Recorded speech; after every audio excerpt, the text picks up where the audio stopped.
بسم الله والصلاة والسلام على رسول الله. معاكم ندى من قناة توتة هاند ميد. ان شاء الله هننفذ مع بعض السبحة اللي شايفينها قدامنا دي بأحجار العقيق الطبيعي. متنسوش تعملوا لايك للفيديو، اشتراك في القناة، وفعلوا زر الجرس عشان يجيلكم اشعار بكل الفيديوهات الجديدة بإذن الله. انا هستخدم عندي هنا خيط الحظاظات، ودي بعض الفواصل كده هنشوف هنستخدمها ازاي، وحجر العقيق. نقول كده بسم الله. طبعا طالما سبحة يبقى لازم هنستخدم خيط الحظاظات، ما ينفعش لا نستخدم الواير ولا حتى خيط السنارة، لان الواير وخيط السنارة هيبقوا مع السبحة مش حاجة قوية، ضعاف وبسهولة قوي ان هما ممكن يتقطعوا. لكن اضمن وامن حاجة هي خيط الحظاظات. ببتدي كده ألضم الخرز بتاعي زي ما احنا شايفين. هي السبحة دي هتكون 33 حبة ان شاء الله، فهنقسمهم كده 11 11 11. انا دخلت اول 11، وبعد كده ده الفاصل، وبعد كده هبتدي ألضم ال11 التانيين زي ما احنا شايفين. طبعا انا بعتذر على صوتي ان دخلني شوية برد، بس ما اقدرش اتاخر عليكم طبعا في فيديوهات. كده انا نضمت اول 11 وتاني 11، هلضم الجزء التالت. بقى عندي كده ده السبحة بعدد الخرز بتاعها كامل. هنبتدي بقى نشوف هنقفلها مع بعض ازاي، ودي حاجة مهمة جدا لازم نشوفها مع بعض. انا ما فصلتش حتى فيها الفيديو علشان تبقى واضحة معاكم لأي بنوتة حابة ان هي تشتغل. بما اننا داخلين على رمضان، كل سنة وانتم طيبين، فطبعا ده يعني يعتبر موسم السبح. بتبقى الطلبات عليها كتيرة، وزي ما احنا شايفين كده انا ابتديت جبت طرفين الخيط مع بعض ولسعتهم كده بالولاعة عشان اعرف ادخل فيهم ده فاصل كده معدني. بدمج الطرفين وادخلهم في الفاصل، وابتدي ان انا ادخل كده خرزة عقيق، وبعدين هحط فاصل. ده زي العداد بتاع السبحة كده، بيبقوا 3 خرزات.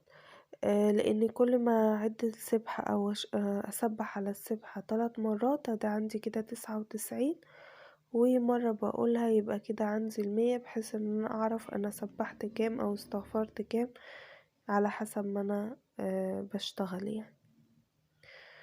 طبعا هنا هما فلتوا معايا، هحاول ان انا السعهم تاني بالولاعة لان الخيط عريض شوية، فطبعا لازم ان هو ايه احاول ادمجهم مع بعض كده عشان اعرف ادخلهم في الخرزة بتاع العقيق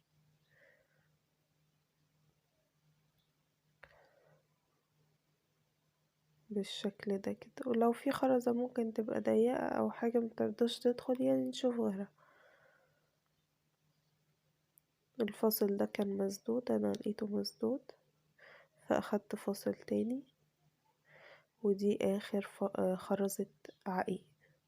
كده السبحة بتاعتي كملت، انا خلصت كده السبحة بتاعتي. هبتدي بقى اقفلها من فوق، هنشوف مع بعض، تابعوا معايا كويس هنشوف هنقفلها ازاي. المفروض ان انا هجيب الاول كده حباسة و2 ستوبر، بدل ستوبر واحد هستخدم 2 ستوبر. ادي الحباسة او بق السمكة زي ما بنقول، وقعت مني هجيب واحدة تانية. دي الحباسة، هبتدي ان انا ادخلها بظهرها، وده كده الستوبر. يا رب يكون واضح، احنا شفناه في كذا فيديو قبل كده. هجيب الحباسة كده هدخلها بظهرها، بقها يبقى لفوق بالشكل ده كده، وهبتدي ان انا ادخل الستوبر بتاعي. هدخل طبعا 2. احنا اتفقنا في فيديوهات قبل كده انه اي حاجة انا اشتغلتها وعايزاها تبقى متينة معايا، بدل ما بستخدم ستوبر واحد لا انا بستخدم 2. وبعتذر جدا على صوتي والله يا جماعة. بضغط طبعا عليهم كويس جدا علشان اتأكد ان هما مقفولين كويس ومحكومين على الخيط، بحيث ان الخيط ما يتحركش معايا.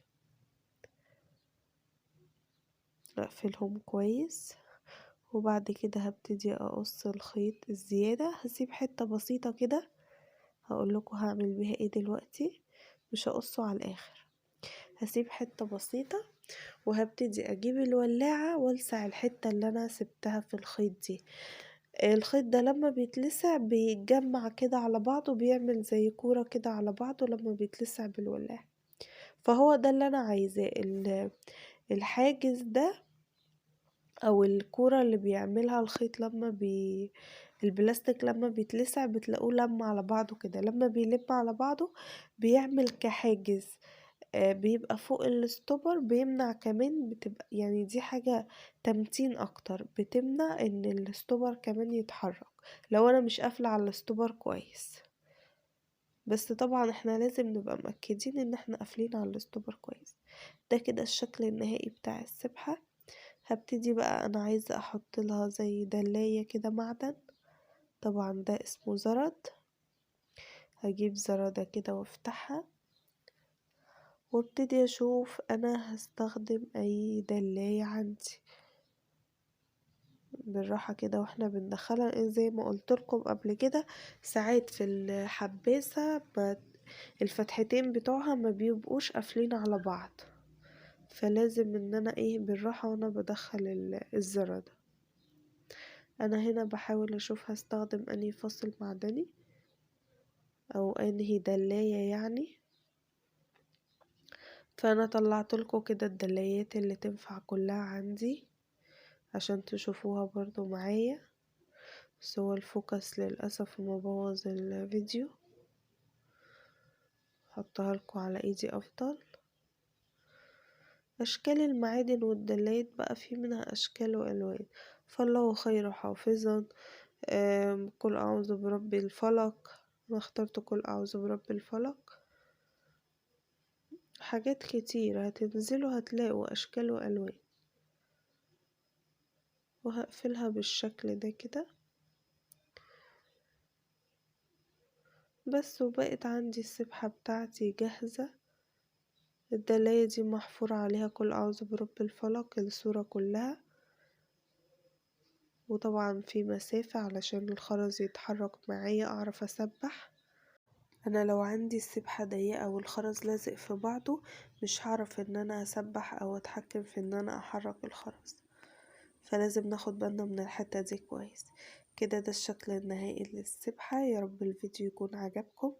ما تنسوش تعملوا لايك للفيديو واشتراك في القناة وفعلوا زر الجرس عشان يجيلكم كل جديد من الفيديوهات اللي هنزلها بإذن الله.